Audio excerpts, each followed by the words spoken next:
We're live. Thank you. Thank you. Welcome, everybody, to this next session of Storytelling with Violetta. We appreciate it, Violetta, that you're out here today with us, all the way from the Congo. We're going to first give a quick introduction, and first we're going to welcome everybody. Welcome to this session on February 19, Sunday, and we are beginning our 9th Storytelling Sunday with Violetta. It's going to be part 1 of 2 on the subject of Tahirih. And Violetta, for those of you who have not met her yet, is an artist and a graphic designer. She works for her family school in Pointe-Noire in the Republic of Congo. In 2022, Violetta and Adib Masumian launched the Utterance Project, a YouTube channel and a website dedicated to sharing the beauty of the utterances of Baha'u'llah, the Bab, and Abdul Baha in the original Persian and Arabic.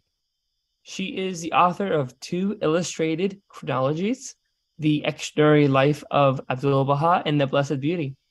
If you'd like to see some of these works, we recommend you search online the Utterance Project on YouTube.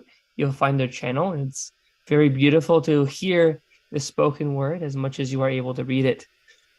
Now, this week's topic, the subject of Tahirih, this is a collaboration between the Clearwater Bahá'ís and Violetta, Zein, focusing on stories from the history of the Bábí and the Bahá'í Faiths from the heroic age and early formative age of the Bahá'í Faith.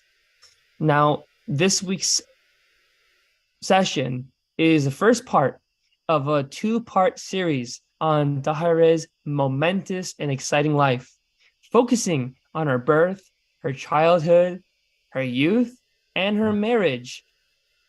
And lastly, her 3 years in Iraq, where she proclaimed the Bábí Faith before being extradited back to Persia in 1847.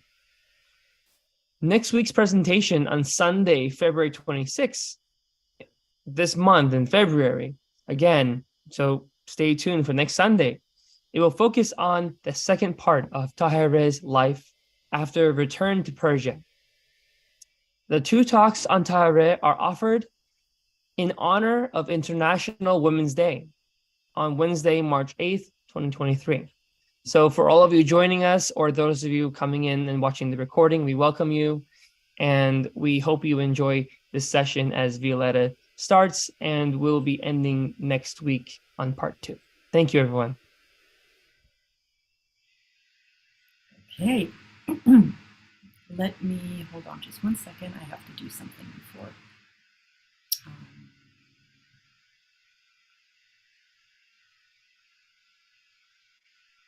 And while Violetta is setting that up, we welcome all of you to please type in your questions here in the chat. We'll be very happy to address your questions, as Violetta will be pausing for questions at some point during the session. And not just that, we welcome all of you online as well that are able to provide questions in the comment section on YouTube or Facebook. Please do so. We'll be monitoring and hopefully able to respond should you make your comments, your questions, that is, on the session while it's running live. We will be checking, and we look forward to addressing your questions too. All right, it looks like we have it up. Is it full screen for everyone? Not exactly. You've got the browser items on top, we can see. Oh, really? That was in. Okay. Well, let me see if this works better. Okay. How about this? Same. You can see it's full screen. Okay. Let's continue. Okay. So when Clearwater and we started this collaboration close to 6 months ago, a dear friend of mine, Sue Emil, it was about how Baha'i history can create vibrant communities. At the end of the talk, Sue Emil suggested, because I had briefly spoken about Tahirih, that I do a presentation about Tahirih for International Women's Day in 2023. And at the time, I didn't think that I would be able to do it. And all of a sudden, the inspiration came to me, and this talk is the result. So to do this talk, I read about 30 books and articles on Tahirih and Bábí history. And I compiled all the information that I could find in order to give as full a picture of Tahirih as I could. All of her many facets, the girl prodigy, the devout sheikhi, the poet, the letter of the living, the mystic, the trumpeter of prophecies, the martyr, the symbol of women's freedom. And what is in this talk is everything I could find. Appropriately for a talk on Tahirih, I would like to first start by thanking 3 women writers and scholars whose work really inspired this presentation, influenced it, and informed it. The first is Martha Root with her book, Tahirih, the Pure One. And Janet Rue Schoen with her wonderful book, Rejoice in My Gladness. It's an amazing book on Tahirih. And Dr. Roya Ahavan, the author of The Trumpet Blast, Removing the Veil from the Advent of the Promised One. 3 wonderful books I heartily recommend. Now, just a note just before I start, there are no pictures or paintings of Tahirih, so any female figures that will be represented are just symbolic. I want to thank my father for helping me edit this presentation. It was a lot of work. Adib Masumian was an immense help in my research, and Janet Rue Schoen provided me with original Persians for some of the poems. I want to thank her. And Sudabe Uladi did all the typing in Persian. That's all her work. This talk is organized into 6 parts, which I'm going to offer this Sunday and the next 6 next Sunday. This week, we're going to be looking at Tahirih's life in Iraq and how she discovered the Bábí Faith, how she discovered it in Iraq.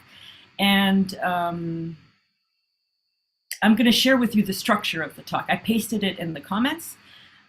Chapter 1 is her birth and childhood. Chapter 2 is her youth and marriage. Chapter 3 is her encounters with Siyyid Kázim and her correspondence with him. Chapter 4 is the message of the Bab. Chapter 5 is her 3 years in Iraq. And chapter 6 is the crisis in Qázvin. And that's where I will stop today. Because I wanted Tahirih to be all around us during this talk, I did something a little bit different. Every chapter of this part and next week's part are going to be preceded by her poems. First in Persian, and then in English. And I wanted to thank our lovely readers, Sudabe Uladi and Greta Bosma, for their service. So let's start. Chapter 1, Tahirih's birth and childhood.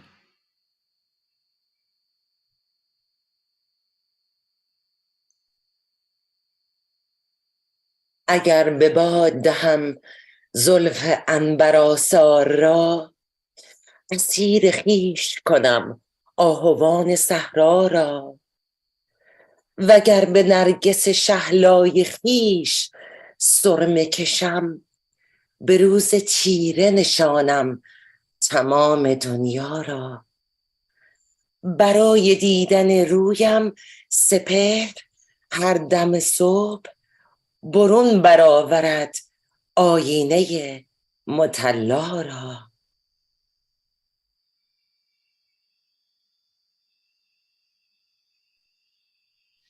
I unloose my ambergris hair across the desert plain. One curl the wild gazelle ensnares. With kohl I darken my narcissus eyes, and I darken day itself. I am the world's demise. Every dawn to see my face, the sphere of heaven shifts, uplifts its golden looking glass.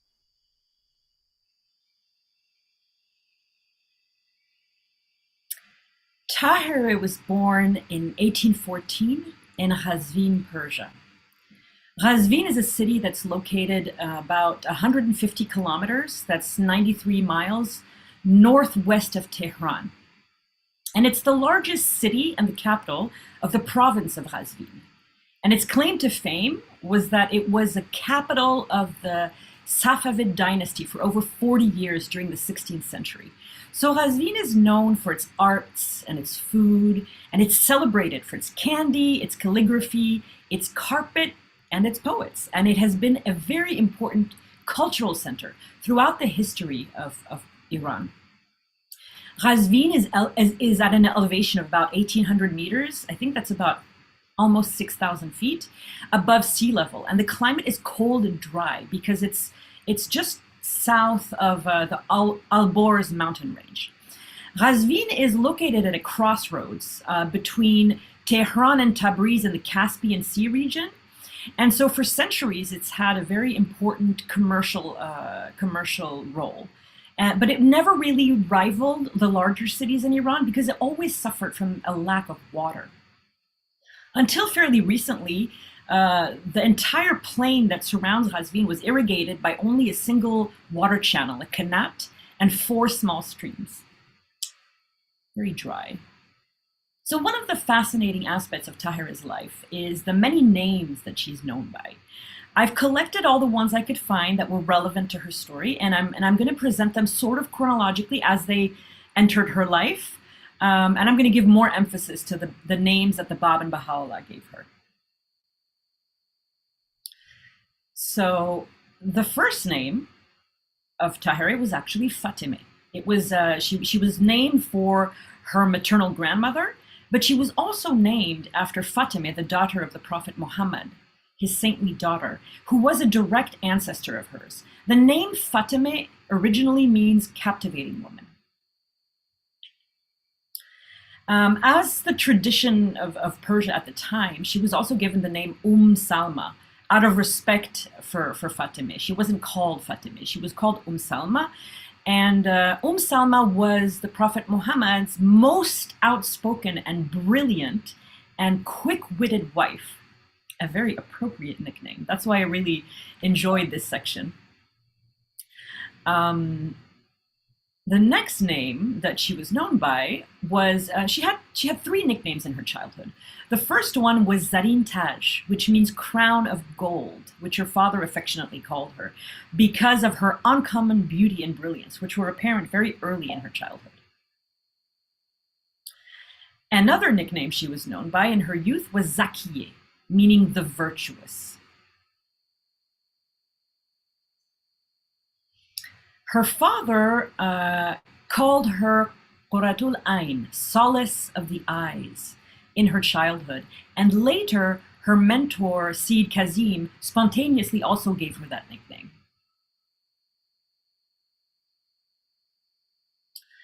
Before her association with the Bábí Faith, Tahirih was very active in Sheikhi circles, and she began to be known as Nukti-i Hazrat-i Ilm, meaning the point of divine knowledge. For many of these nicknames have to do with her brilliance, really.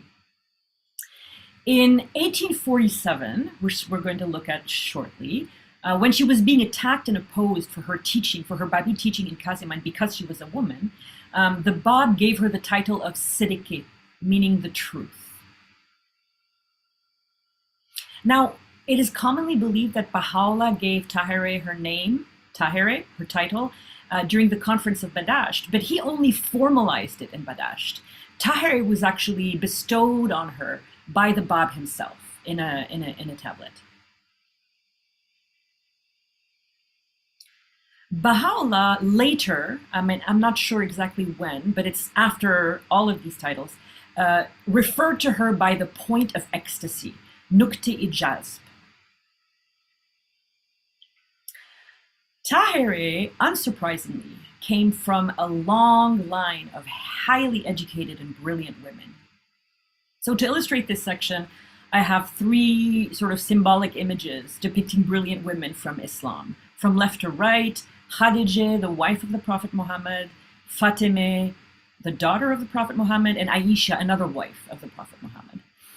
On her mother's side, Amineh Khanum, Tahirih was from a very distinguished family of noble Siyyids who could trace their ancestors back all the way to the Imam Hussein and Fatimeh, the daughter of the Prophet Muhammad. Her maternal uncle was the Imam of the Shah Mosque in Qázvin. Tahirih's grandmother was also the daughter of a mullah. A mullah is a learned Muslim cleric who has authority in Islamic theology and law. In her childhood, her grandmother studied Islamic traditions and religious jurisprudence, and was a famous scholar and teacher of many of the women of Qázvin who gathered around her to listen to her classes. Tahirih and all her sisters attended the female Islamic school her father founded, called the Salihiyah. And her mother was so knowledgeable that if she hadn't been a woman, she would have been considered a mullah or a mujtahid. A mujtahid is an authoritative interpreter of the religious law of Islam. And she taught the girls section in the family religious school. So Tahirih's father, this is not a photograph of her family. She came from the Baraghani family. Her full name was Fatemeh Baraghani. Her father was Muhammad Salih Bahrani. He was a mullah and a mujtahid from one of the most well-known families in Persia, descended from a long line of mullahs. He was an Islamic judge and a scholar. He was well known for his interpretations of the Quran, and he was very zealous in executing punishments. He was very much on the letter of the law, really. And his active opposition, and he was very actively opposed to the consumption of wine. And he took great care in the education of his 15 children, both the boys and the girls. He had 8 boys and 7 girls. The Baraghani brothers left an obscure village outside of Qázvin, and they came to the city, and there they made their fortunes opening and running Islamic schools.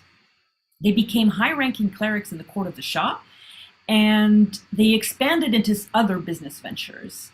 And they accumulated great wealth and favor from the Shah.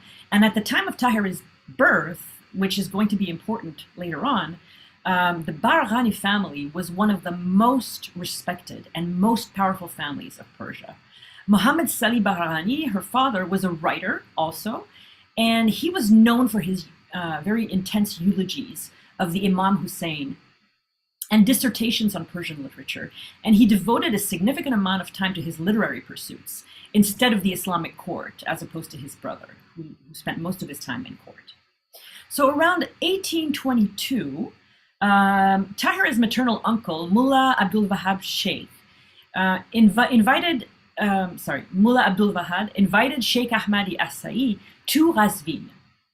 He wanted to hear him talk. He wanted to offer him hospitality and give him a platform to offer his classes. So he arranged for the Sheikh's accommodations and gave him a spot as a leader of prayers at the mosque and asked him to teach at a religious college that he started.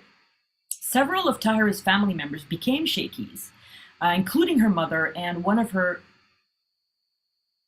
younger maternal uncles. But during this visit, her eldest paternal uncle, whose name was Mullah Taqi, who's going to have a big role at the end of this talk, the last section of this talk. He denounced Sheikh Ahmad's views on resurrection from the pulpit of his mosque. And both the city of Qázvin and the family of Tahirih became split in their allegiance to Sheikh Ahmad. And so Sheikh Ahmad eventually, over this dispute, had to leave Qázvin. And after the divisions that he'd caused in the family and in Qázvin, his name was never mentioned by anyone. So Tahirih did not know growing up that there were Sheikhis in her family. She discovered the Sheikhi religion on her own.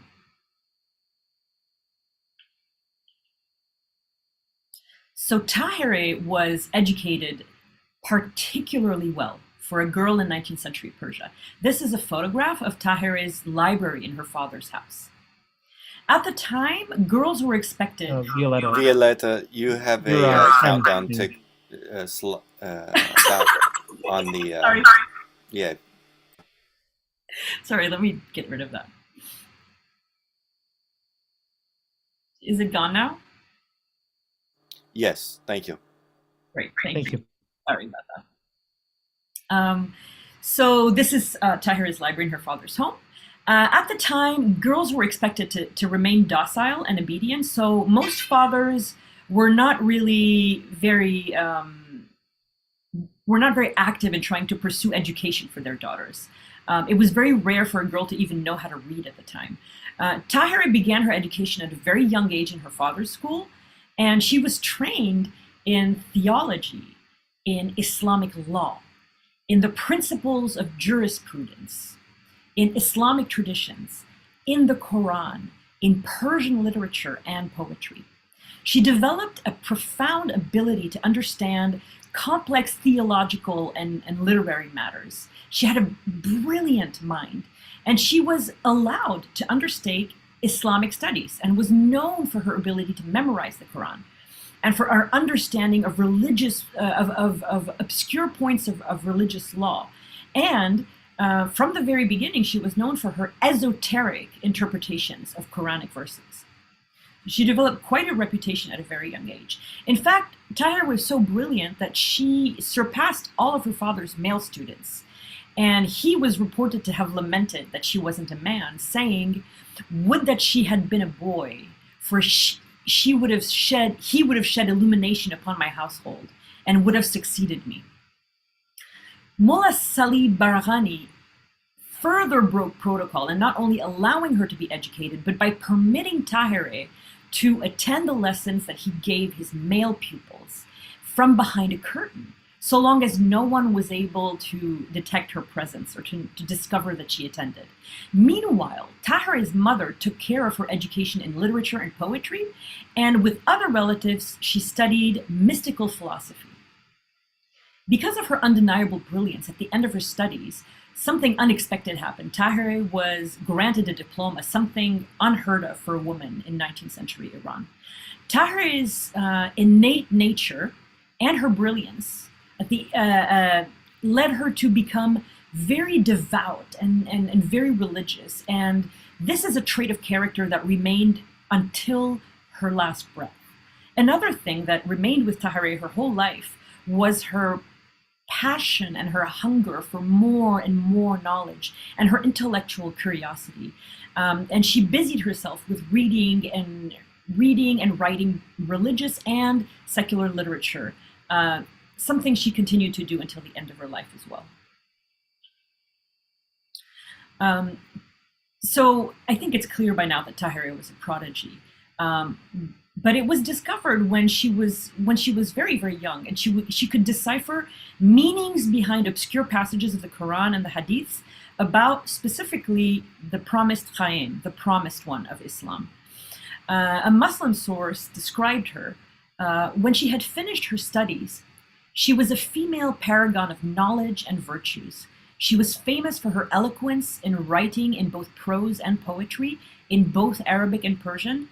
And Quratul Ain, with all her knowledge and virtues, was also a paragon of beauty. Her older brother, I love this quote, was reported as saying, we were all, her brothers and cousins, fearful to speak in her presence. So much did her knowledge intimidate us. And if we hazarded to put a word forward on an opinion or a point of doctrine that was in dispute, she would prove to us where we were going wrong in a manner so clear, precise, and magisterial that we were thrown into confusion and withdrew. Yes, her intellect was really just formidable. This is a picture of Qázvin in the 19th century or early 20th century.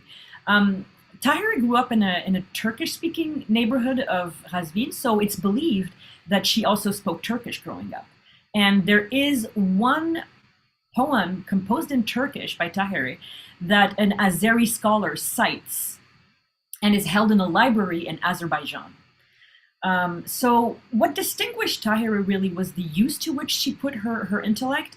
Her passion was taruf, a Persian word meaning inquiring with the view to learn, seeking knowledge, instructing, teaching, and notifying. But Tahirih had no use for Persian custom or etiquette. She was trailblazer and revolutionary from a very, very young age. And she fearlessly claimed her intellectual independence. And that is one of the reasons why her insights into Islamic traditions, scripture, philosophy, and literature are so unique, and why her poems are so groundbreaking. She used her she had probably a photographic memory, because she had this memory to memorize. She had this ability to memorize the Quran and the Hadith word for word, and could quote, thinking fast on her feet, from an astounding number of texts and scriptures. So she was fearless in debate. And these qualities would become her hallmark and incredibly precious when she discovered the Bábí faith and the message of the Bab. Tahirih's education ended when she was around 13 or 14, at the time that she was married. So chapter 2, youth and marriage.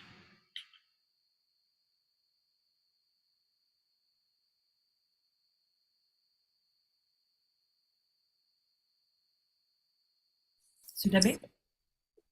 آن صبح خدا فرمود آغاز تنفس روشن همه عالم شد ز آفاق و ز انفس دیگر ننشیند شیخ بر مسند تزویر دیگر نشود مسجد دکان تقدس ببریده شود رشته تحت الحنک از دم نه شیخ به جا ماند نه رزق و تدلس آزاد شود دهر ز اوهام و خرافات آسوده شود خلق ز تخیل و توسس.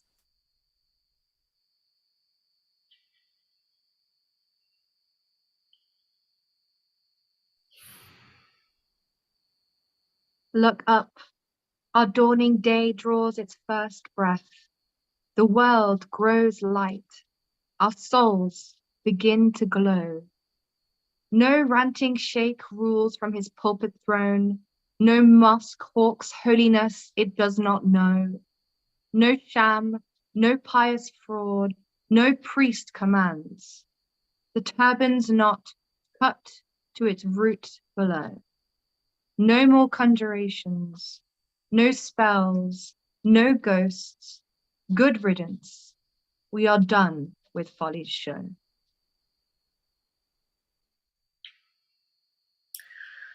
Another aspect of Tahirih is that she was not only staggeringly beautiful, but she exuded this powerful charisma that anyone who met was affected by.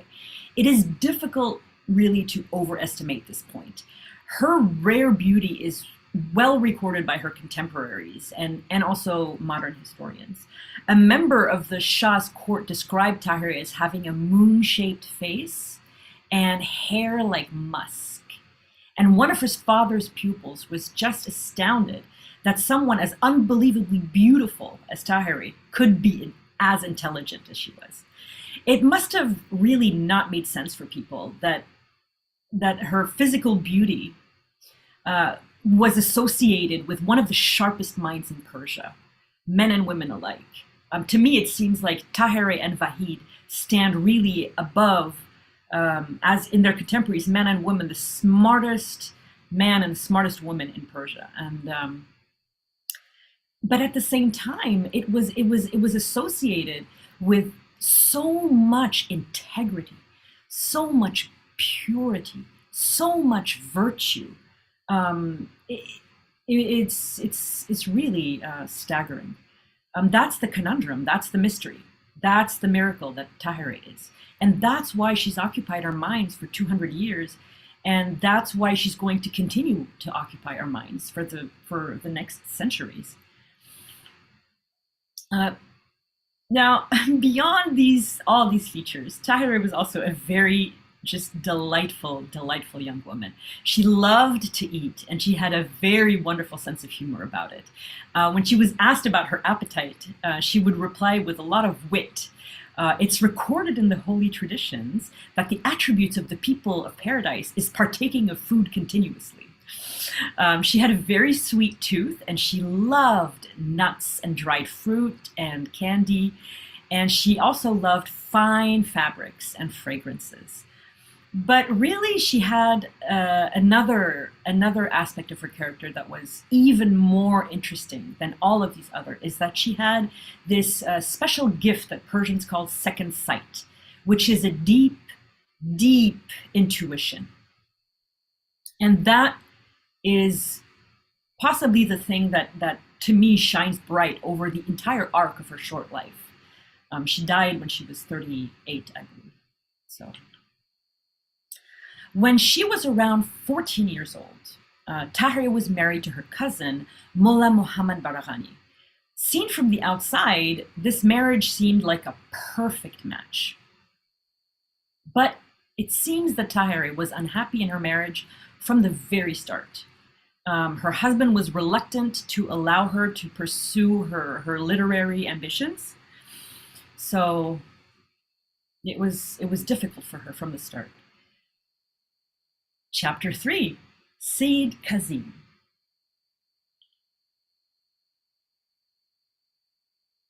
محکوم شود ظلم به بازوی مساوات، معدوم شود جهل ز نیروی تفرس، گسترده شود در همه جا فرش عدالت، افشانده شود در همه جا تخم تمنس، مفروع شود حکم خلاف از همه آفاق، تبدیل شود اصل تباین به تجانس.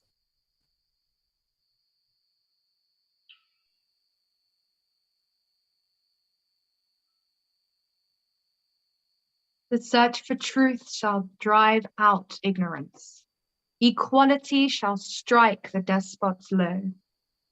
Let warring ways be banished from the world. Let justice everywhere its carpet throw. May friendship ancient hatreds reconcile. May love grow from the seed of love we sow.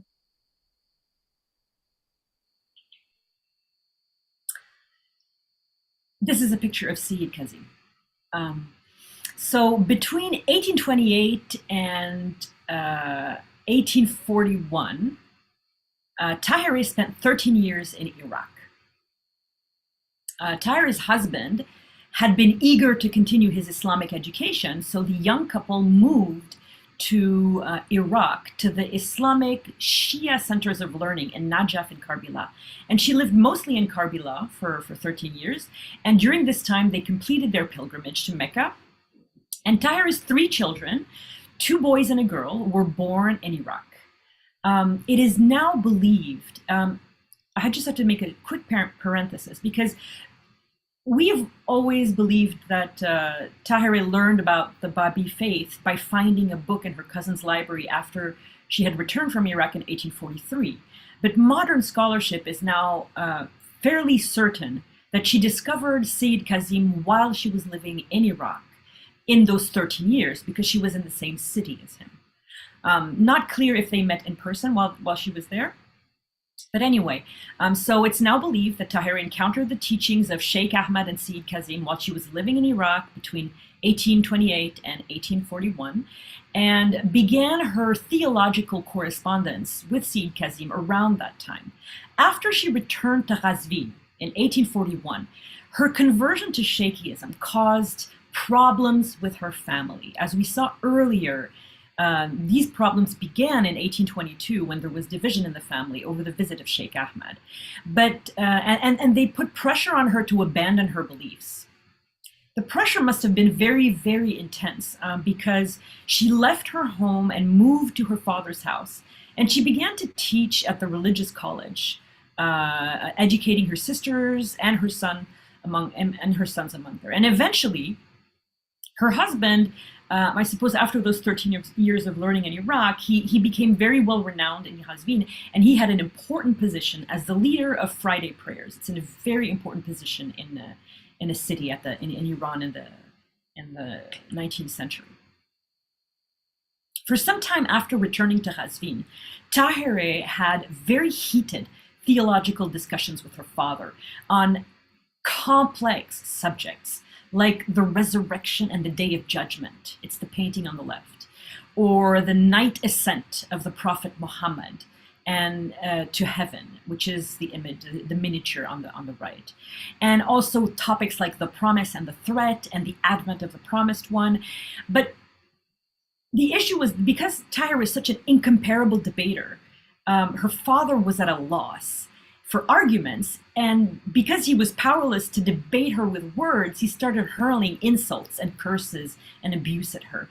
Then one night, in support of her arguments, Tahirih quoted a tradition, an hadith, from the Imam, the holy Imam Jafari Sadiq, and her father burst out laughing and mocked the tradition. And Tahirih said, "Oh, my father, these are the words of the holy Imam. How can you mock and deny them?"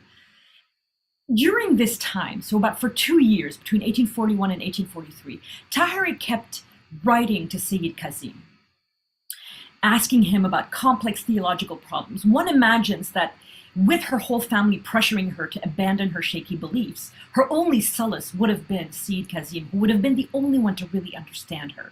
In the course of these later correspondences with her, this is when Siyyid Kázim started referring to her as the solace of the eyes, Quratul Ain, for a different reason than her father had also given her that nickname in her childhood, a reference really probably to the one that among all of his followers, Tahirih emerged as one of maybe the handful that really understood and really comprehended what was at stake with Siyyid Kázim of the advent of the promised one of Islam.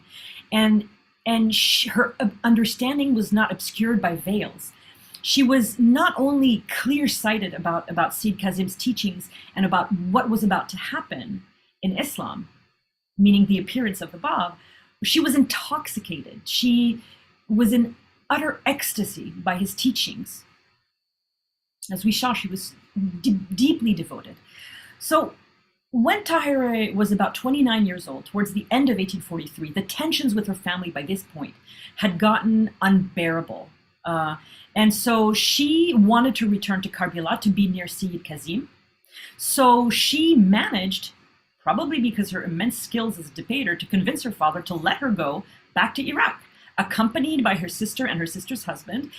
Ostensibly, they were going to spend a year in the Atabat. The Atabat is all of the holy shrines of Iraq altogether.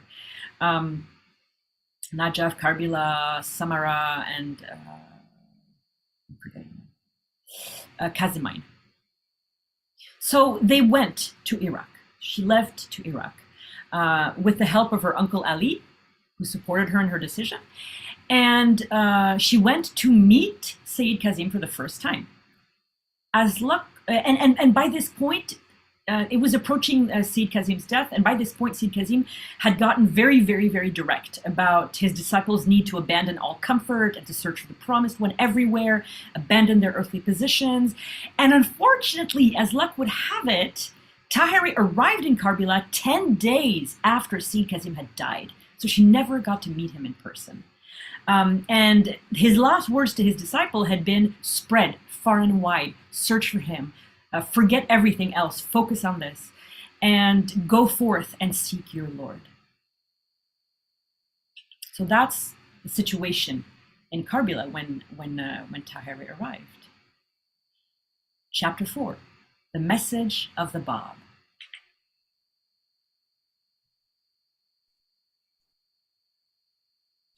هان که امر مبرمم ظاهر شده، حکم محکوم آیه قاهر شده.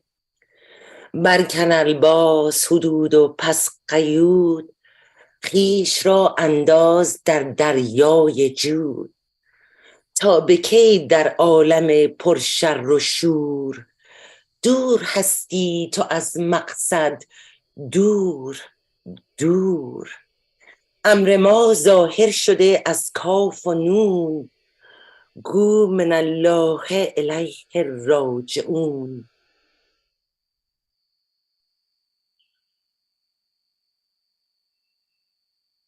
Hear this, my one and only cause is true. The words I speak mean victory to you. Off with rags of law and pious fashion, swim naked in the sea of compassion. How long will you drift through this world of war, far from the safety of your native shore? Sing, be, our cause stands strong, both clean and plain. What comes from God returns to God again.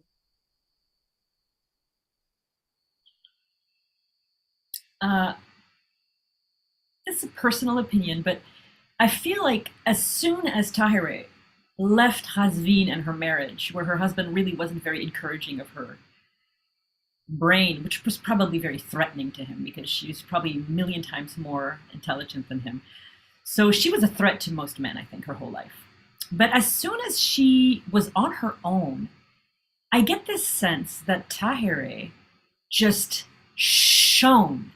Her brilliance wasn't confined by any man, and she was able to use her mind and teach and proclaim and just shine and be brilliant. This is my personal opinion, but this is what happens when she arrived in Karbala. You'll see why I think this just because of this. So when she arrived in Karbala, Karbala was basically in total disarray. Siyyid Kázim had died. His disciples were lost. The sheikhs were just rudderless. Some claimed themselves to be the promised one. Others waited for Mullah Hussein, Siyyid Kázim's star disciple, to come back from Iran on a mission Siyyid Kázim had confided in him earlier that year or the year before. With her just characteristic brilliance, Tahirih had a brilliant idea. She decided to take up the mantle of Siyyid Kázim and continue teaching his classes in his home with the blessing of his wife, who immediately took to Tahirih and just became a devoted disciple of Tahirih. So Tahirih began teaching Siyyid Kázim's class in her master's old home, living with his wife, and she radiated. I mean, her eloquence was unmatched by anyone. Her personality was deeply magnetic.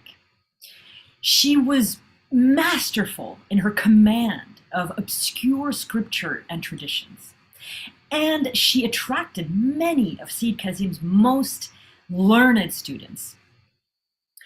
And when she began teaching in Siyyid Kázim's home and teaching Siyyid Kázim's pupils, the news began to spread in Karbala very, very quickly. Spread like wildfire, and it caused a great deal of controversy. I mean, this is 1844 in Persia, and a woman is teaching in the place of a man who just passed away. During this time, after the death of their teachers, most of the faithful pupils of Siyyid Kázim obeyed him. Siyyid Kázim had told them to retire for vigils and prayers and meditation and fasting to guide them in their search for the promised one who was going to come imminently. Tahirih followed this advice to the letter. She was immersed in constant prayer, constant fasting, constant supplication, constant meditation, begging God that she would recognize the promised one. One night, after she had basically fasted and had a vigil all night, she was falling asleep, and she laid her head down on the pillow and lost all awareness of where she was in this earthly life. And she had this really significant dream. In her dream, a young Siyyid, which is a direct descendant of the Prophet Muhammad, and they often wear a green turban.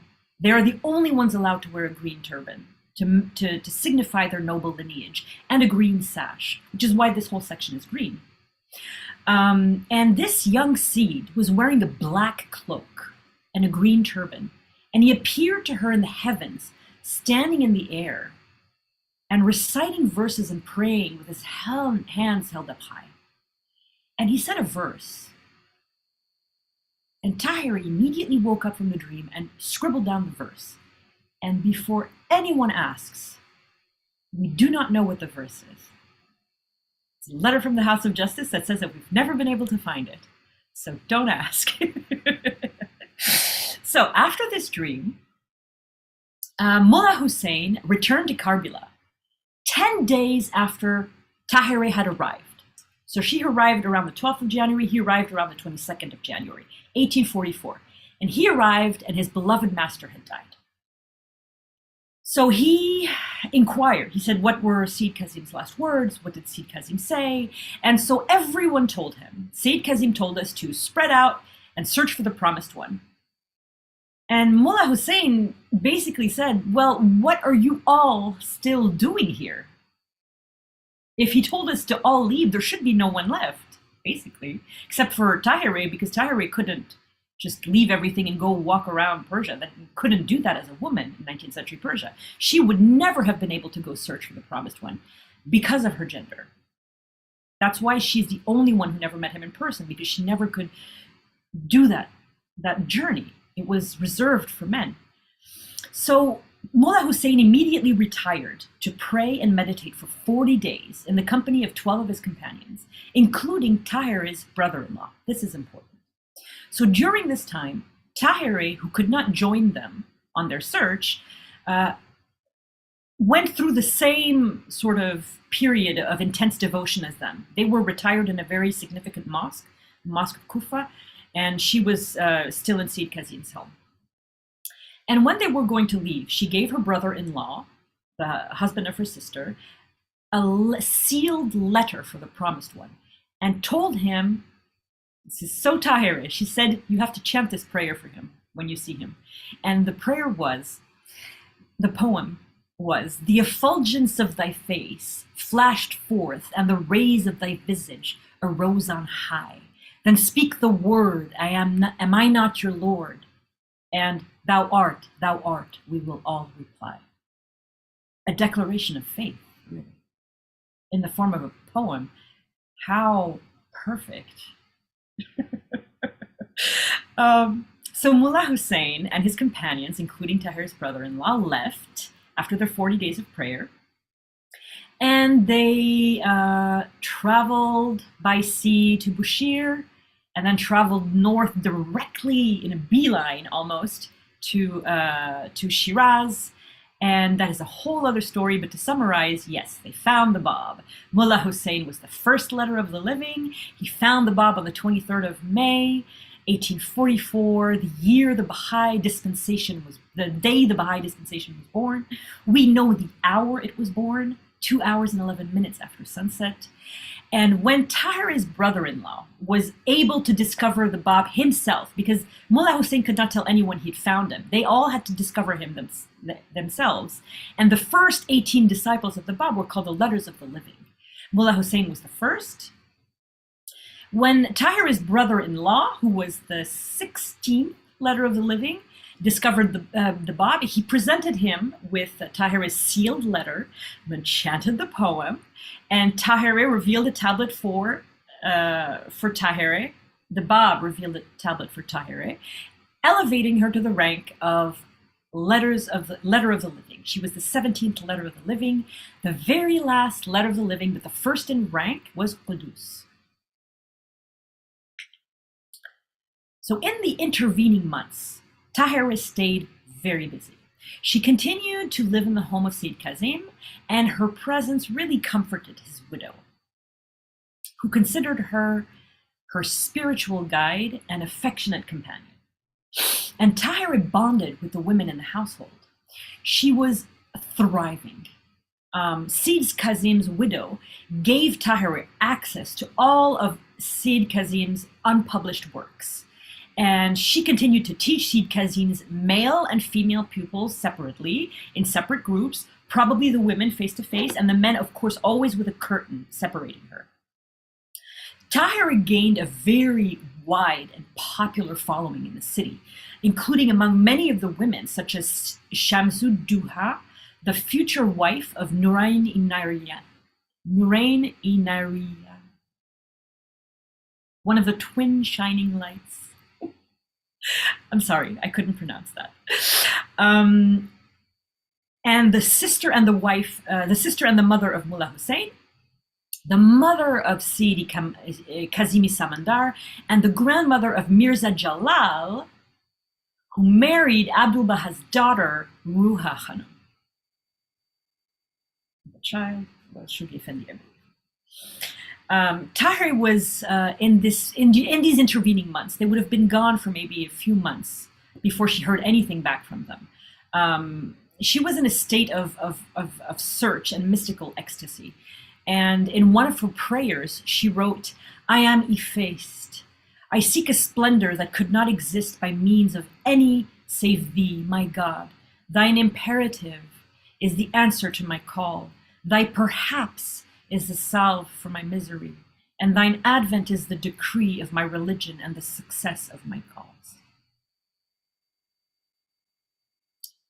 Chapter 5, 3 years in Iraq. آمد او با جلوه های سرمدی، ظاهر او بنمود وجه احمدی، لیک غافل جمله ارباب هوش از تعضدهای جذبای سروش. احمد است اینکه نسیل آمد نزیل از سماع اس به آیات جلیل.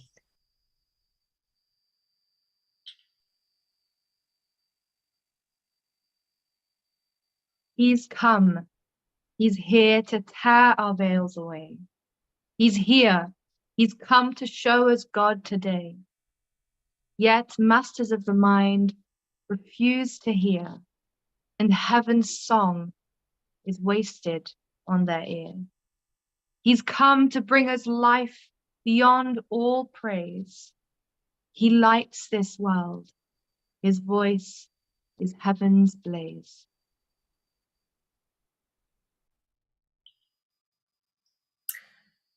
Before we embark on Tahirih's very intense 3 years in Iraq, I just want to take a little moment to place the cities where the story is going to be happening, so you can have a visual of their relationship to one another. So those 3 sort of abstract marble shapes, those are lakes on the left. The 3 cities Tahirih spent time in Iraq were Karbala, where she spent 3 years minus 9 months. Qázvin, which is north of Karbala, to the west of Baghdad, where she spent 6 months. And Baghdad, where she spent her last 3 months in Iraq. So Qázvin is very close to Baghdad. It's now part of the megalopolis of Baghdad. But at the time it was separated by 5 kilometers or 3 miles from Baghdad. And Karbala is about 80 kilometers or 50 miles southwest of both Qázvin and Karbala. And in the little inset map, you can see where Qázvin is from those cities. So basically it's like all those cities are southwest of Qázvin, and Karbala is southwest of Baghdad and Qázvin. Why are these cities, why was she there? What's the draw of Karbala? So the explanation is very simple, is that Persian Muslims were and are a majority Shia Muslims. And for them, they really revere the 11 holy imams. And Iraq is home to 6 of the shrines of the 11 holy imams. The first imam, Imam Ali, is buried in Najaf. Najaf is not on the map because it's not part of the story. But the third imam, Imam Hussein, is buried in Karbala. It's very, very important shrine for Shia Muslims. The 7th and 9th imam are buried in Qázvin, the twin holy shrines of Qázvin. That's why Qázvin is so important. And then the 10th and the 11th imams are buried in Samarra, which is, I think, north, and then it's also not shown because it's not part of the story. So that's why Iraq is so important. Tahirih's brother-in-law returned to Karbala with the Bab's letter, elevating Tahirih to the station of 17th letter of the living. Tahirih was the only letter of the living who received her rank by letter, the only woman among his first 18 disciples, and the only one who never met the Bab in person. This was never an option for her because she could not have done the journey of search on foot and on horse and on boat. Hand of the Cause, Martha Root. At this point, I want to just pause and give her perspective on Tahirih's conversion for us. It's very, very important. I have a small section of the quote on the screen. The quote is longer. I tend to not like to put too many words on slides, so apologies for that. Picture in your mind one of the most beautiful young women in Iran, a genius, a poet, the most learned scholar of the Quran and the traditions. Think of her as the daughter of a jurist family of letters, daughter of the greatest high priest of her province, and very rich, enjoying high rank, living in an artistic palace, and distinguished among her friends for her boundless, immeasurable courage. Picture what it must mean for a young woman like this, still in her 20s, to arise as the first woman disciple of the Bab.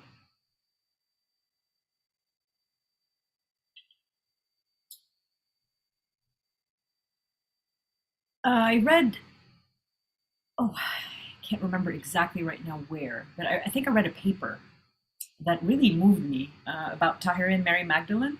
And the reason why I'm going to talk about it now is because Mary Magdalene is very misunderstood. People really, they think that she was a woman of what's an elegant way to put this? A woman of easy life. That's not at all true. The reason why Mary Magdalene was so beloved by Baha'u'llah and Abdul-Baha. Abdul-Baha was said to tear up whenever Mary Magdalene was mentioned. And when he was in France, his very, very dear friends, Hippolyte Dreyfus and Barney and Laura Dreyfus Barney, took him to a play about Mary Magdalene because they knew how much he loved her. There is a similarity between Tahirih and Mary Magdalene, and I think this is very significant. I want to just spend a couple of minutes on this. The exceptional traits that really distinguish Tahirih in the history of the Bábí faith are the reason she is often compared to Mary Magdalene, and why for Bahá'ís they see often Mary Magdalene as a Christian antecedent to Tahirih. Saint Mary Magdalene was a woman named Mary who came from the city of Magdala. Mary Magdalene, the Magdalene from Magdala. She was one of the earliest followers, if not the first woman follower of Jesus Christ. So, first common point. According to the Bible, she traveled with Jesus Christ, witnessed the crucifixion, and was one of the first people to learn of his resurrection. All four canonical Gospels of the New Testament, Matthew, Mark, Luke, and John, describe Mary Magdalene, her presence at the crucifixion of Jesus. So that fact is basically not in dispute. But her important role in the ministry of Jesus Christ is only described in the Gospel of Luke, where she's described as being a part of the group of women who traveled with him and his 12 disciples, sort of the Christian equivalent of the Letters of the Living. And they would proclaim the good news of the kingdom of God. And this role is very similar to the role that Tahirih has in the Bábí faith, because she was always surrounded by male disciples, and she also spent all her time proclaiming the good news of the kingdom of God. I'm sorry.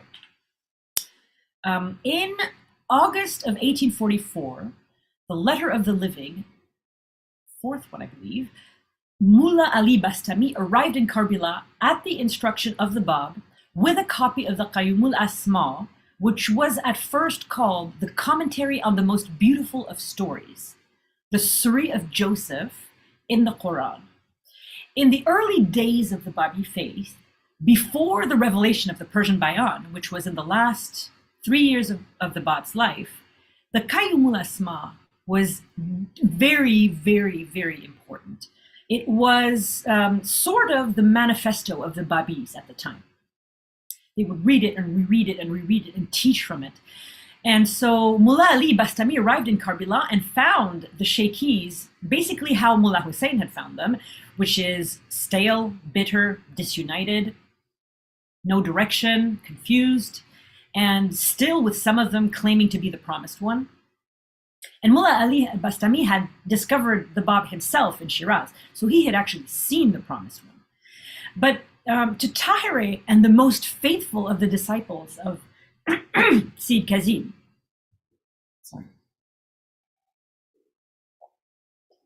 the arrival of the Qayyumul Asma was a watershed moment. Imagine they have been fasting and praying for the advent of the promised one, and all of a sudden, the book he has revealed on the night of his declaration arrives in their city. So they grasped that book with immense relief. It gave them both direction and confirmation. And as they shared it and taught from the Qayyumul Asma, they kept to the Bab's strict instructions of not giving his name out, not revealing his identity. The Bab's revelation went in stages. You know, he himself made a public proclamation, and at that point, everybody could talk about the Bab. But he was very careful in how he unveiled his dispensation. It was carefully done and always at his instruction. So when Tahirih was reading a portion of the Qayyum al-Asma, she discovered the verse she had heard in her dream all those months ago, maybe 6 months ago. And she bowed her forehead to the ground in rapture, in profound gratitude. She was already convinced. She already knew he was the promised one. But to find that verse in the Qayyum al-Asma must have felt like, this is what I am talking about when I say that her intuition is what shines brightest for me. She was so spiritually intuitive. Her dreams were so important. The Baha'u'llah gives us a clue, in a sense. He describes the Qayyum al-Asma as being the first, the greatest, and the mightiest of all books in the Bábí dispensation. A line in the Qayyum al-Asma reads, "Whenever the faithful hear the verses of this book being recited, their eyes will overflow with tears, and their hearts will be deeply touched by him who is the most great remembrance." This is a hand calligraphied copy of the Qayyum al-Asma from the British Library. Tahirih perceived everything Baha'u'llah said about the Qayyum al-Asma instantly. In fact, Tahirih's understanding of the Bábí dispensation, the Bábí revelation, is exactly the understanding that Shoghi Effendi gives us. I don't know who else had that understanding. Probably the utmost letters of the living, like Qudus and Mullah Hussein, probably the letters of the living who remained active. Some of them disappeared. But she had a very modern understanding, very clear understanding of the station of the Bab, of the meaning of the Bábí dispensation, of the meanings of the words of the Bab, because she would memorize the Quran as a child. So when she received the Qayyum al-Asma, which is a commentary, you know, the first phase of the Bab's revelation was interpretive. The second was philosophical, and the third phase in Makku and Chirik was legislative.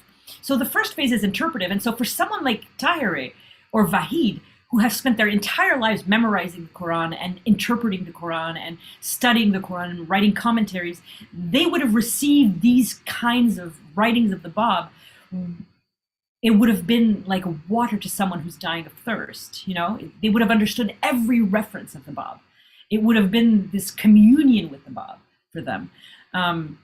So when Tahirih received this Qayyum al-Asma, with her just extraordinary intuition, she instantly embraced it as a message of the Bab to the people of the world.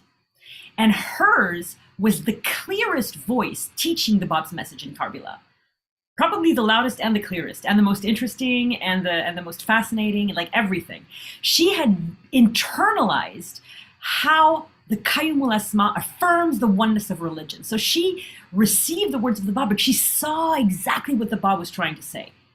Who else could perceive that, really? And in order to make it available to the masses of peoples of the world, for her, that would have been Persians. All the Persians around her in Karbala, all the Persians who don't know Arabic, she did something only Tahirih would do. As soon as she got it, she started translating the Qayyumul Asma into Persian and began disseminating it widely. She understood from the very beginning, with very little explanation, intuitively again, that her mission as a letter of the living was universal. She had a universal mission, that no one, however humble, however illiterate, no one was allowed to walk past this revelation, to not have access to it, to not understand the words of the Bab. That's why she translated the Qayyum al-Asma, to give everybody the opportunity to access the new teachings of the Bab in their maternal, in their native tongue. So it's clear that however much Tahirih was impatient to reveal the secret of the Bab, she was extremely faithful to the Bab's instructions, and in perfect accordance with his will, she never disclosed his identity and only followed his progressively unfolding claim. This is something that just really blew me away. In the same year that Tahirih discovered the Bab, unwarned, unsummoned, she had written her poem to the Bab, declared before he was even found, which is basically, whoever you are, I already believe in you. That's what the poem said. And I understand. I'm here. I'm available to proclaim. That same year, she intuitively discovered the station of Baha'u'llah, and she started writing poems in praise of Baha'u'llah, in recognition of the truth that Baha'u'llah would not reveal for 19 years. After her martyrdom, these verses in Tahirih's own handwritings were found, and they show that she had understood in 1844 the mission of both the Bab and Baha'u'llah. One of these poems included this line: "The effulgence of the Abha beauty, Baha'u'llah, hath pierced the veil of night. Behold the souls of his lover dancing, moth-like, and the light that has flashed from his face." Throughout her life and until her martyrdom, Tahirih's steadfast conviction of the unconquerable power of Baha'u'llah and her trust in her intuition allowed her to utter the prediction with unshakable confidence that the Bab, that she had just unshakable faith in the Bab's covenant. Maybe she didn't know exactly who Baha'u'llah was. Who knows? Maybe she knew exactly who he was from that time. We know she only met him for the first time and 3 years later.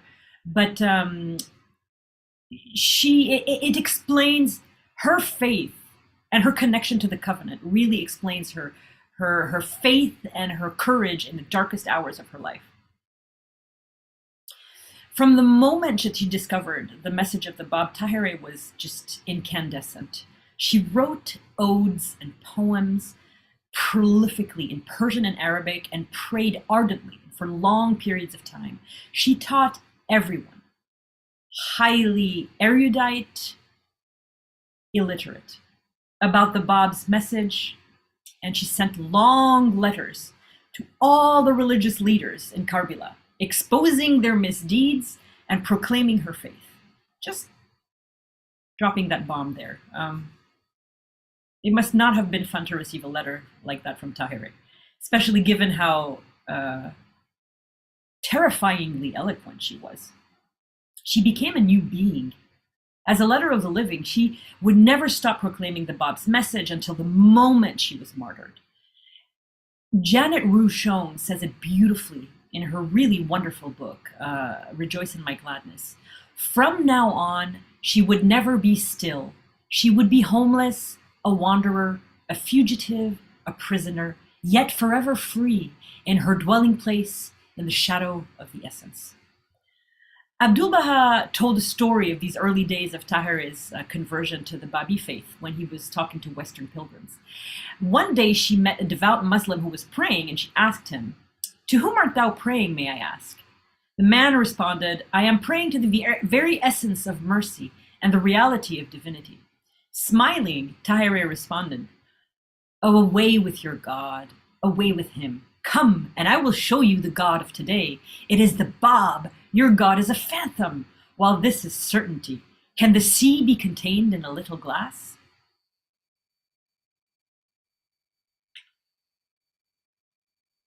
By 1845, Tahirih had a Bábí following of men and women that were called the Quratiya, after her name Quratul Ain, and many of them were highly accomplished. They included her sister, who had traveled from Qázvin with her, and the next year, in 1846, Tahirih's main protector, main defender, main disciple, the widow of Siyyid Kázim, passed away. And another of Siyyid Kázim's pupils began teaching in his house to a much smaller group of about 23 people. But he did a lot of damage from his small pulpit, and he called Tahirih the daughter of evil. And Tahirih's proclamation of the advent of the promised one of Islam and the way that she taught progressive revelation in the center of Shia learning and Shia theological studies became a massive problem for the ulama, mostly because she was so effective. I don't think it would have been so much of a problem had nobody paid attention to her. But she was drawing crowds and she was so eloquent, and her teaching efforts were resoundingly successful. So it became a problem. Because of so much opposition against her, Tahirih left Karbala for 6 months and spent those 6 months in Kázim, the holy shrines of the 7th and 9th Imam that we saw earlier. And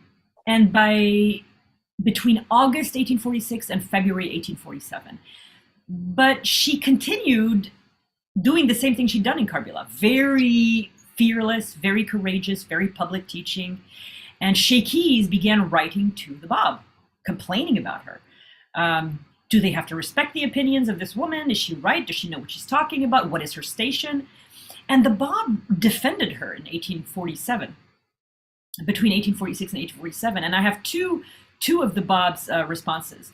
One was concerning what thou hast inquired about, that mirror which has purified its soul in order to reflect the world by which all matters are solved. She is a righteous, learned, active, and pure woman. Do not dispute Al-Tahirih in her command, for she is aware of the circumstances of the cause, and there is nothing for you but submission to her, since it is not destined for you to recognize the truth of her status. Ouch. So this letter was read publicly to 70 of the Bábís in Kázim, where Tahirih was. And some were satisfied, but some, of course, decided not to believe the Bab. In this anti-Tahirih scandal, another enemy of Tahirih wrote directly to the Bab. And in his response, the Bab called Tahirih the pure leaf. And he confirmed Tahirih's claim that because Tahirih had intuitively started telling people that she was proof of God's liberating greatness. And the Bab, in his letter to this man, calls her pure leaf, and then he confirms that she was the proof of God's liberating greatness in his tablet. He says, let none of those who are my followers repudiate her, for she speaks not save with evidence that has shone forth from the people of sinlessness, the Imams. So despite the fact that she was a letter of the living, and despite the fact that the Bab repeatedly defended her, repeatedly extolled her station in tablet after tablet, despite the fact that he publicly defended her and stood by her side, despite the fact that he gave her this new title, Siddiqi, meaning the truth, how clearer can you get? And despite her constant offers of conciliation, of cooperation, her enemies would not stop. And that, I think, is just jealousy. They kept on criticizing her, they kept on bad-mouthing her, and things went from bad to worse. In parallel to her teaching activities with the general population, Tahirih turned her attention to the elite. She said no one should not receive this message, not the learned, not the illiterate. So she was teaching everyone, all the strata of society at once. So she turned her attention to the Muslim Shia clergy, the learned divines, scholars, as she'd done in Karbala, which had started all these problems, which was why she had to leave in Kázvin, and now she was again writing to them, writing letters to them. She maintained a correspondence with almost all the ulama of Kázvin, and that would have been extremely overwhelming for them because it was constant. And her encyclopedic knowledge of Islamic law, of scriptures, of traditions, and her eloquence just kept trying to convert them, teach them, proclaim it. She was fearless, fearless. She presented them with unanswerable proofs, and when an ulama ventured to speak to her, her arguments were so convincing they couldn't respond. And in the end, she sent them a message challenging them to an Islamic tradition, a form of public debate called mubahile. It's a practice that's often used as a last resort in theological disputes. Basically, I think the idea is that the two people who are on opposite sides of an argument will meet together, and then the person who is wrong will be smitten down. But anyway, there's interference, there's noise. Anyway, she was inviting them to discuss, to debate with her in public, which of course it's a good thing none of them accepted, because it would have been so humiliating. She told them in her challenge of this public debate, if you are not satisfied with these conclusive proofs, I challenge you to a trial by ordeal. The mullahs of Kázvin refused to accept her challenge. So on the 20th of December, 1846, Tahirih's greatest act of public defiance so far took place. She returned to Karbala briefly in late 1846, and by this time, her fame had spread throughout the Shia holy cities. Everybody knew of Tahirih. And the birth of the Bab fell on the same day as the anniversary of the martyrdom of the Imam Hussein, on the 20th of December, 1846. They were on the same day that day. But first you have to understand, this is a picture of this celebration, mourning, commemoration. This is every year it is a tragedy. Every year when this anniversary comes, it is a tragedy. People dress in black, they mourn, they cry, they also hurt themselves. I mean, it's a calamity of unprecedented proportions when it happened, and every anniversary. So everyone was dressed in black, and Tahirih decided to celebrate the birth of the Bab by wearing bright colors. Yeah. So this act of defiance was not enough. So she also challenged the mullahs of the city to another public debate. And they complained to the governor, and a mob was incited to attack Tahirih's home. Tahirih was arrested. People had beaten Shamsi Duha, one of her friends, and Tahirih wrote to the governor and said, I am at your disposal, do not harm any other. And her words freed her friend who was captured. They thought it was Tahirih, but it wasn't Tahirih. In her defense, Tahirih offered a public debate again, saying, I advance no claim, save a claim to learning. Assemble the doctors, both Sunni and Shiite, that we may confer and dispute, so that the truth and falsity of either side and the wisdom and learning of both parties may be apparent to all the people of discernment.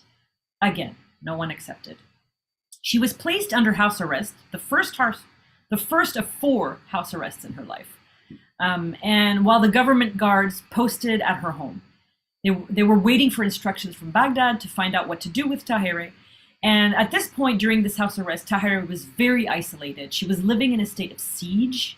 She was under constant watch, and she couldn't live in these conditions anymore. So she told the governor, she said, no word has come, either from Baghdad or Constantinople, because at the time, Baghdad was part of the Ottoman Empire. Iraq was part of the Ottoman Empire. So that was the headquarters, really, and Baghdad was a province. So accordingly, we, I mean Tahirih and her friends, ourselves, proceed to Baghdad and await the answer there. So Tahirih and her companions were stoned as they were leaving Karbala, and they arrived in Baghdad. So the Tahirih was accompanied by Shamsi Duha, who had been almost killed when she was arrested instead of Tahirih, and Mullah Hussein's sister and mother. And they were together in Baghdad. And during that time, day and night, Tahirih taught the faith and spent every moment with the people of Baghdad. And she soon became very well known in the city. And there was so much talk about Tahirih. The Tahirih's male followers would roam the streets during the day or whenever, and then find people who had a listening ear, who were interested, who seemed attentive, and they would bring them back to Tahirih for her to teach. And Tahirih spoke with so much power and eloquence that that those who had heard her speak just became Bábí, and the people who had known her from before said, "This is not the same Tahirih that we knew before." Her lectures began to attract a lot of people, large audiences. And she had a powerful ability to arouse in her listeners a desire to investigate the faith, using reason and logic, and calling them to pray so that their hearts would be open to accept the truth. After her arrival in Baghdad, in very short order, her extraordinary eloquence and her oceanic learning and her convincing proofs gathered a large number of followers to the Bábí Faith. And her former students from Karbala came down from Karbala to Baghdad to be near her and to keep attending her classes. Because Tahirih's lectures struck at the root of the Shia ulama's power over people, they were the guardians, they were the transmitters of knowledge and in Islam and Islamic doctrine and Islamic law and Islamic hadiths. She started to alarm the clergy in Baghdad. So now she's alarmed the clergy in Karbala, alarmed the clergy in Kázvin, and now she's alarmed the clergy in Baghdad. And they rose up against her and all those who had become Bábís. And we have an interesting testimony of Dr. Hakim Masih, who became one of the earliest Jews to become a Baha'i. There were earlier Jews who became Baha'is in Hamadan, but he's often called the first Jewish Baha'i or the first Jewish convert to the Baha'i faith. He was a physician to the Shah, and he was accompanying the Shah on his pilgrimage to the Atabat, to Iraq. And he saw a group of men, and he followed them in, and they were arguing with Tahirih, who was behind a curtain, and he was astonished by her logical proofs, and he found himself really just attracted to what she was saying. And he didn't become a Bábí, or he didn't become a Baha'i until later, but he attended 3 lectures by Tahirih while he was there. And so public curiosity, I mean, it wasn't a very big town by modern standards, so news would have spread very quickly about this brilliant woman who had just unanswerable theological proofs and a new message she was spreading. And there was an issue with what to do with Tahirih, because they couldn't try her. She was a woman. It would have been unprecedented in the mid-19th century to try a woman.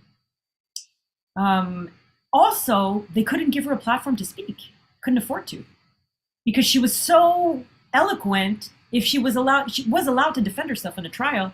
If she had, she would have converted everyone. So they couldn't give her a larger platform than she already had. So what to do with her? They decided to put her under house arrest in the home of a judge, Ibn Yalusi. So that's her second house arrest. And she would stay there her last 3 months in Iraq, waiting for word from Constantinople, because they just didn't know what to do with her. Ibn Yalusi was a very, very learned man, extremely prolific writer, and he found in Tahirih a very kindred spirit. He was fascinated by her mind, but not really touched by her religion. But he really loved discussing these obscure topics she had originally debated with her father, like the Day of Resurrection, the balance, al-Wastiyya. It's a central concept of Islam, by which it's called a universal approach, rejecting extremism in all its forms. Anyway, The Sirat, that was another subject he liked to talk about with her, the bridge which every human soul must cross on the day of resurrection to enter paradise. And the Mufti would later say about her, he was asked to write a book about her, actually, and he did. I see in her such knowledge, education, politeness, and good character, as I have not seen in great men of this century. One day he had a dream, and he asked Tahirih to interpret it. He dreamt that the Shia ulamas had broken open the holy tomb of the Imam Hussein, who was the ancestor of Tahirih. His immaculate body was exposed, and before the ulamas could touch it, the Mufti threw himself on the body to protect it. And he asked Tahirih to interpret the dream, and she said that it was a premonitory dream, and that he was going to protect her from the Shia clerics. And he said, he confirmed that that's what he thought as well. So at the request of the governor of Baghdad, Ibn Alusi wrote a book about Tahirih, about his whole stay in her home. And one of the things he says in this book is that Tahirih would wake up every morning in the early hours of the day to pray and meditate, and that she often fasted, stating that he had never met a woman more virtuous, more devoted, or any man more learned or courageous than she was. 3 months after she'd moved to Ibn Alusi's home, his father came to his house one evening. He began, without even asking her a single question, he began to curse, mock, and insult her. And Ibn Alusi apologized on behalf of his father. And then the father said that the order had come down, and he turned to her and said, make preparations to leave Iraq tomorrow. And so now we have our last chapter for today, chapter 6, Crisis in Qázvin.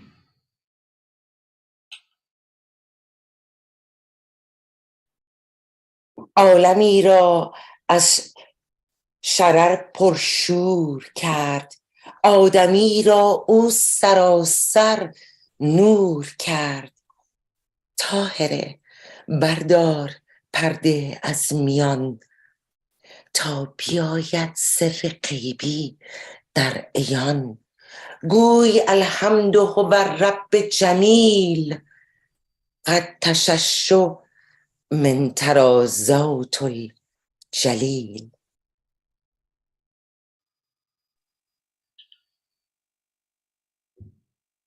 Its fire burns our world with wild delight. Stripped bare we stand, we're made of purest light. Lift the veil, Tahirih, he's now exposed. His hidden mystery has been disclosed. And say, the Lord in glowing clothes is dressed. Praise be his beauty, and forever blessed.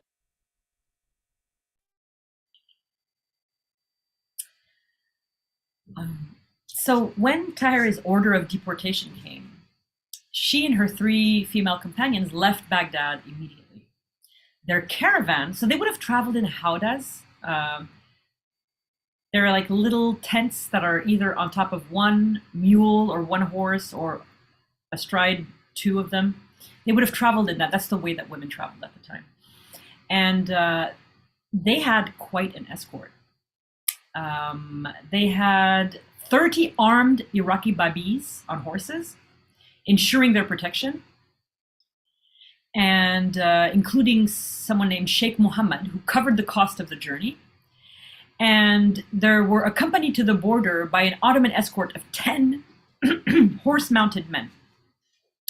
Instead of taking a fast, direct route back to Qázvin, Tahirih decided to take her time and go to various villages and towns and hamlets and teaching from her howdah, teaching in the villages, teaching everyone constantly, all the way. I think the journey took 3 months, and she taught the entire way. So from Baghdad to Qázvin, she awakened so much passion in the hearts of the people that when she stopped in the city of Karand, it's a painting on the left there, that's a painting of Karand. It's got these really magnificent, spectacular rock faces.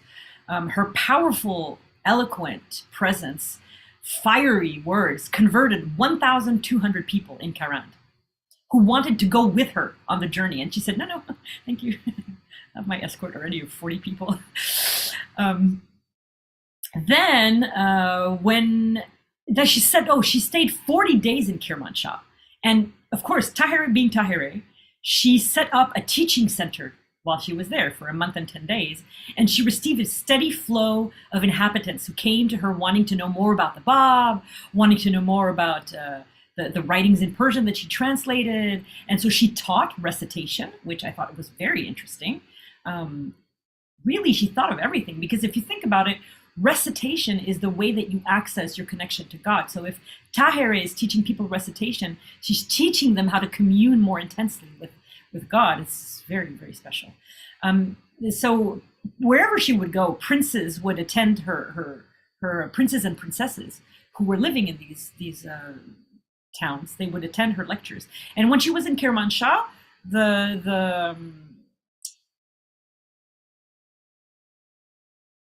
she gathered so much attention, basically, that one of the clerics asked the governor to expel her.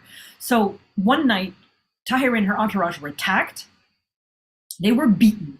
Their possessions were stolen. 25 Arab Bábís were arrested. And Tahirih was abandoned in a barren field in an uncovered howdah with some of her companions. So she wrote to the governor of Kermanshah, basically asking, "Is this the way you treat your guests?" And he ordered all of their possessions returned and provided means for them to continue their journey. So it wasn't just mass conversions. It was also, there were some persecutions along the way. When Tahirih arrived in Sahni, that beautiful valley picture over there on the left, that's a picture of the village of Sahni. It's about, is it Sahni? It's like 80 kilometers south of Hamadan, I think. It's not far from Hamadan. Anyway, it was on the way to Hamadan, on the way to Qázvin. The entire population of the village became a Bábí. And in Hamadan, Tahirih taught everyone, and she taught the Jewish people of Hamadan. And I think 2 rabbis became Bábís. Eminent women, including princesses, came to visit Tahirih. Then Tahirih contacted the governor of Hamadan and asked him to organize a debate. A debate with the various religious leaders, so the Muslim religious leaders and the Jewish religious leaders. Tahirih left no stone unturned. She's amazing.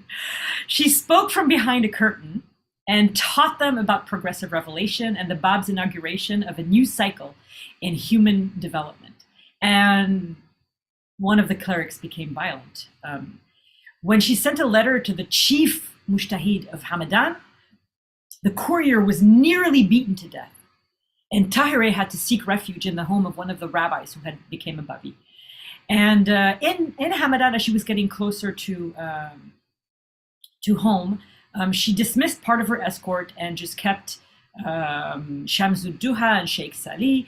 And as they traveled, they were approaching Qázvin. Some of her family members met her halfway, and they wanted to separate Tahirih from her companions, but Tahirih refused, and they entered Qázvin together. The men went in a caravanserai, and Tahirih went straight to her father's home. Qázvin was known in 19th century Persia to home to no less than 100 of the most powerful Shia clerics of the country. Tahirih's father vehemently he already did not approve of her being a sheikhi, so he even disapproved more of her being a Bábí. And her husband and his father violently and publicly opposed her. So Tahirih had now returned home, and she would be facing 2 things: the hostile men of her own family and the hostile and unfriendly men of the clergy in her hometown. So at first, her husband tried to get the women of the family to convince Tahirih to return to him. And Tahirih sent him, I don't think there is a more clear message than what Tahirih sent him. "Say to my presumptuous and arrogant kinsman, if your desire had really been to be a faithful mate and companion to me, you would have hastened to meet me in Karbala, and on foot you would have guided my howdah all the way to Qázvin. I would, while journeying with you, have roused you from your sleep of heedlessness and would have shown you the way to truth. But this was not to be. 3 years have elapsed since our separation.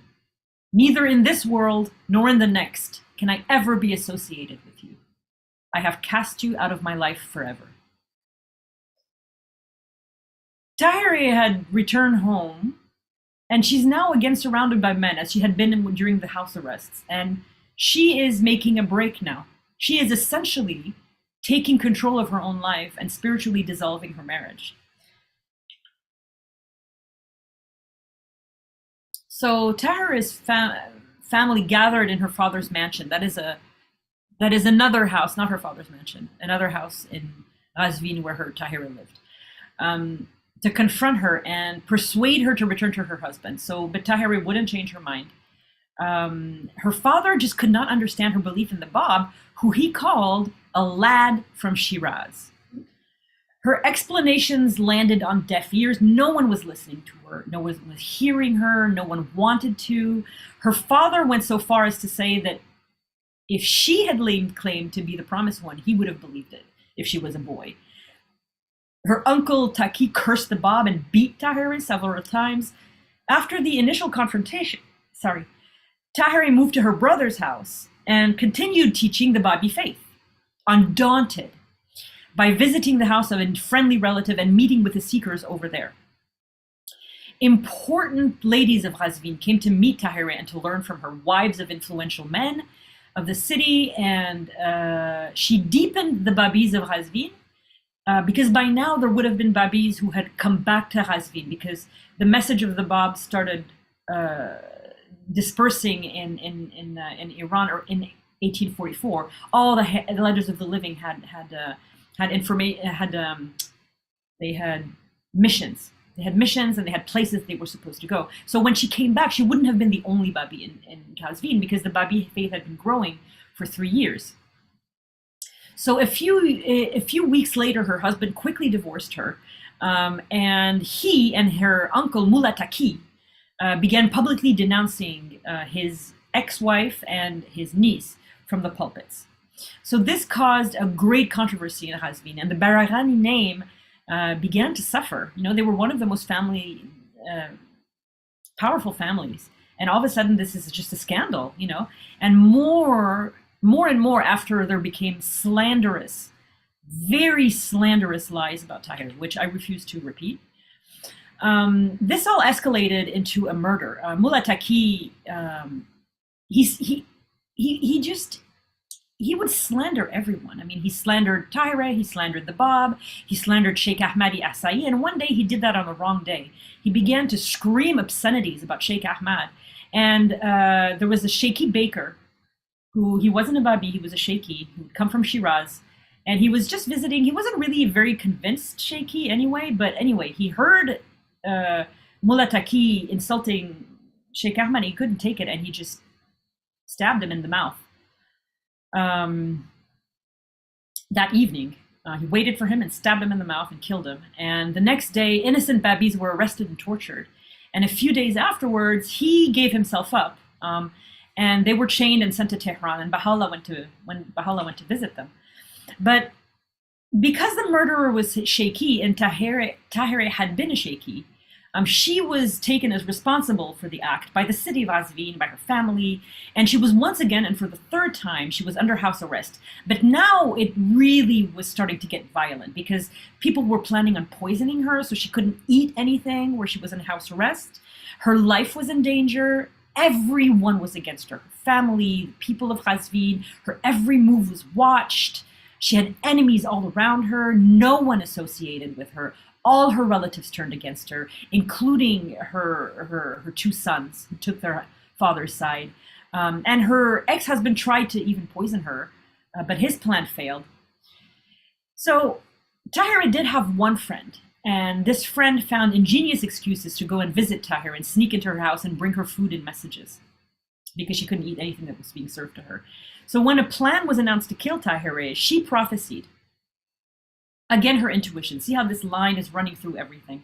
If my cause be the cause of God, if the Lord whom I worship be none other than the one true God, he will, ere 9 days have elapsed, deliver me from the yoke of your tyranny.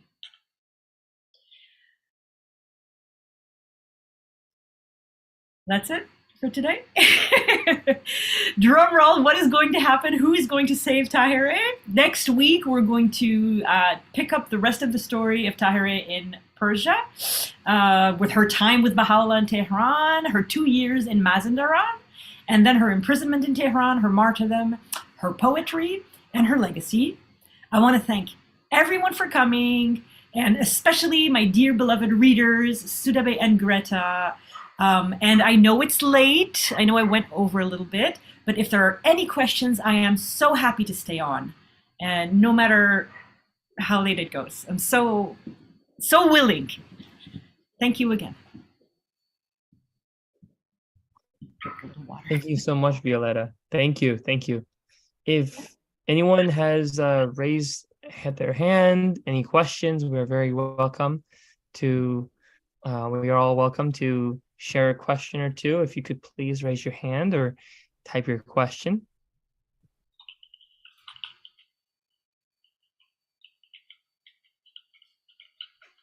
Did I think see that Violetta Zein in the meeting? Someone said hi to me and she had my exact name. Molly David? Go ahead. I do see you. Yeah. Hello, Molly. Please, if Go you ahead, could. Molly. It was wonderful. Yeah, it's me. Maybe we are related. I have in chat, the Bab proclaimed that he whom God shall make manifest. So perhaps Tahirih realized that it was Baha'u'llah from the writings of the Bab. Yeah. Oh, yeah. Yeah, yeah. You know, yeah, because I think that from very early, I think the Bab would leave allusions to Baha'u'llah in Persian terms that were like, you know, only people who were really intuitive could read through. And I think that maybe she started writing those poems because she got all of those allusions. So you're right. You know, I think that must have been from the Bab's writings that she guessed. And that's why she started praising Baha'u'llah in 1844, 3 years before even meeting her.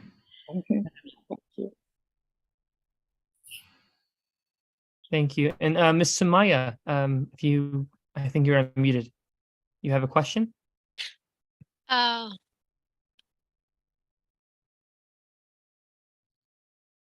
No, I don't have a question. I don't know if you can hear me. I can, yeah. Okay. I am Zein too, so maybe we're related. Yeah. I have a very small family. I don't know.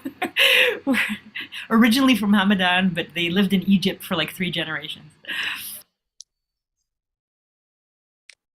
No, family on my father's side, we're from Iran, and I'm born in Lebanon.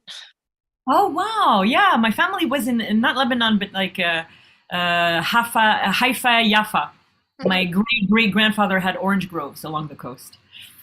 Yeah, my great grandfather was Janab Zein al-Muqarrabin. Oh, okay, no.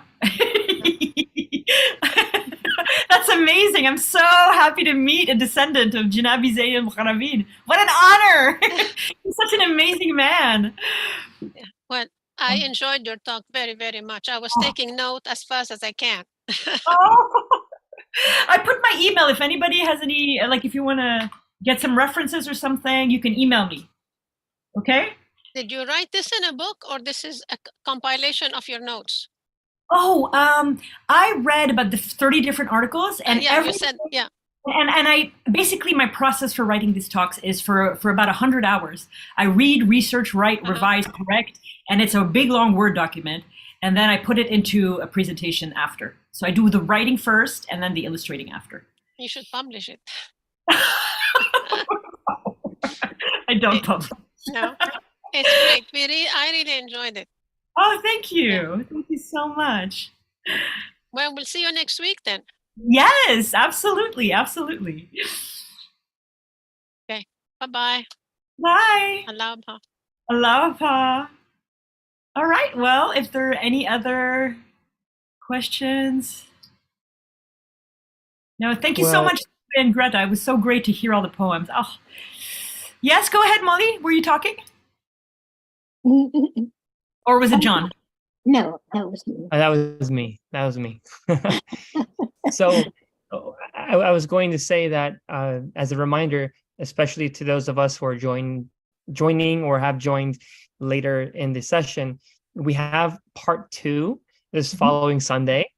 And part 2 will be a continuation of this beautiful story of Tahirih, as you've alluded to multiple times in your story today, Violetta.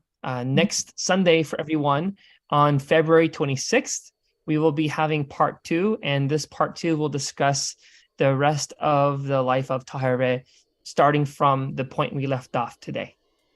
So there's definitely room to look at Tahirih's life and bring questions for next time, as these subjects are only going to become more numerous as we go into the part 2 session.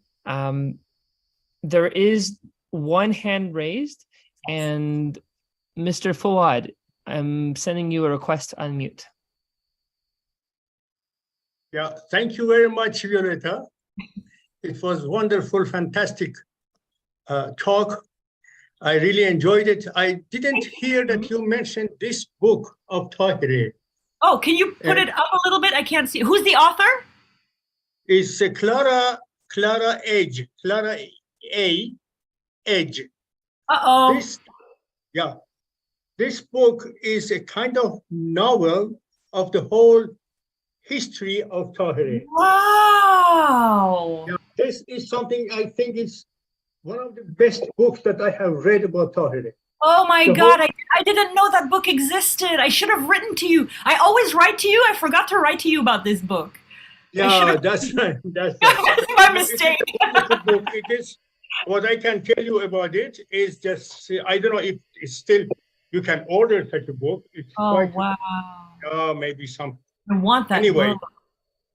that was printed in the United States of America in 1964. Oh, I wish I had that book. I'm going to look for it everywhere. Thank you so much. Right. Yeah, I mean, I can always add new things, you know? I can make it into 3 parts. Definitely. You start this book, you don't leave it until you finish it. Oh my God. It is written with such a fervor. It's such a beautiful book. Oh, I understand. Novel. Yeah. I get it. You know, that she must have started her research on Tahirih like I did. I think she did. And then fallen in love. You know, I totally fell in love with her. You know, so she must have fallen in love, and then you can feel her ardor in the book, which is just a page turner, you know. Thank you. You have the best library, Mr. Izzadinia. You have the best library. No. I want to talk to Violetta Zein. Yeah, well, I don't know if somehow I thought that definitely you have this book and you have read it. No, I don't. Oh, I don't have a very big library. Is there a Violetta Zein in this group here? I'm very curious. Yeah? What's your name? It's sorry, Violetta, it's me. It's not Violetta Zein. Wait, it's also me. All right. So it's some sort of a mess up with the link. I couldn't undo it. Oh gosh, you know what I did? I think I gave you my link, and then you gave your link, and then so you got registered as Violetta Zein. So I won't do that next time. Sorry, guys. Otherwise, Mr. Izzadinia would have been Violetta Zein as well. That's really funny. I have registered as myself, and then I couldn't go back as myself, and then I got. It was complicated. Okay, we're triplets today. That's really funny. All right. Well, I'm sorry I went over. It's like 2 hours now. Oh my gosh, it's so late. Sorry. Well, we appreciated that we were able to address a few questions prior to closing for today, and also to get through these, through the actual story that you intended to tell. So it was very important, and we appreciated that you were able to put all the time and energy into this, as it you had said about 100 hours, you said, for the subject? I think so. I work a lot on them. I think that good work comes when you feel the pain, you know? So. And spend the time, indeed. Yeah, I think so. We have room for one, or no, that's for what? I was going to say one last question, but Fuad has his hand still raised. There's one last question on the chat, and we'll entertain that before we close out. Okay. So there's a question about Adam's Wish, which is a translation of Tahirih's poetry. I know John S. Hatcher, a Florida native, was one of the contributors to translating this collection of her poetry. Have you, the question was, did you also research this? No. My assumption is yes, given that you have the poetry on the presentation. I am very limited in Congo because I live in Africa. I live in Congo, and I'm very, very limited. I'm basically limited to whatever I can find scanned. I'm sorry, authors, and whatever I can find on Kindle. And those books are not available on Kindle. Finding the Persian poems was so difficult and arduous, and like they had to all be retyped by hand, and they had to match the English. I mean, the longest part of this whole presentation really was like getting the poems together. And I got some from Janet Cohen, some from another